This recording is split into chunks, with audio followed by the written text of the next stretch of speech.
Давчев, отново Дяков. Димитров излязал отново в предни позиции. Давчев.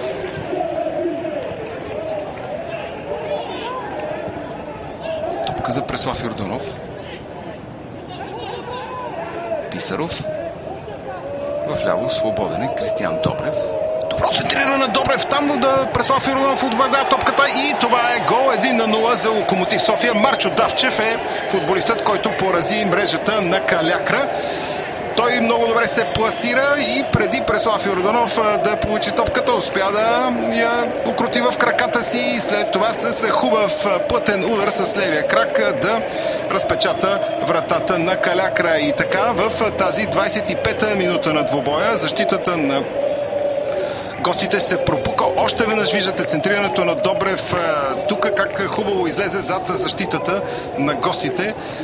Марчо Давчев добре си спря топката с десния крак, а с левия след това нацели градата и топката влезе в вратата на Калякра. 1-0 за Локомотив София с попадението на Марчо Давчев. Дяков.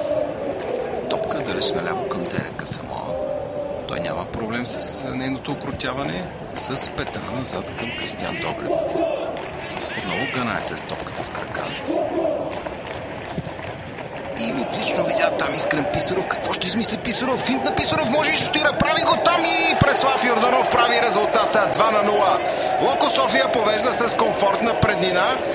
Йордан Господинов не успя да отрази шутът на Искрен Писаров, а и там дебнеше на изгодна позиция Преслав Йорданов. Много бърза скоростна атака. Видяхте как тя тръгна от пренасенето на топката от единия фланг на другия чрез отличния пас на Дерека Самоа. Виждате тук към Искрен Писаров. Няма засада в тази ситуация. След това финт на Искрен Писаров, шут и тук Преслав Йорданов се намеси. Дали не останаха някакви съмнения за засада при шута на Искрен Писаров? Трябва да видим на забавено повторение, но може би тъчрефера е видял добре в тази ситуация.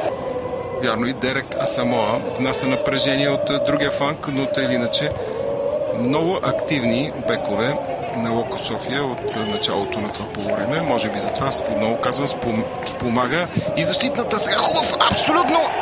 Какъв хубав гол на капитанът на Локо София Кристиян Добрев с шут от около 30 метра. Първо нацели градата, топката се отби и след това се върна в гърба, доколкото видях, или в главата на Йордан Господинов. Мал шанс за вратарят на Калякра и така Кристиян Добрев прави резултата 3-0 в последната минута на това първо по време. Нека да видим още веднъж хубавия прекрасен изстрел. Ето виждате как топката се отби в градата и след това в краката на падащият, след като се разтегне и не можа да стигне. Всъщност той отклони топката и тя след това се удари в градата. Направи всичко възможно Йордан Господинов. След това обаче мал шанс за него. Топката се отби в неговия крак и влезе за трети път в мрежата му. Локо София, Калякра 3-0 след попадението на капитанът на домакините Кристиян Добрев. А пък тези успехи бяха и за самочувствие, тъй като спомняте си ужасяващия финал на миналогодишното първенство, когато за 0 време тимът на Локо София от кандидат за титлата не успя дори да се пребори за Евровизии. Сега топка за Димо Атанасов.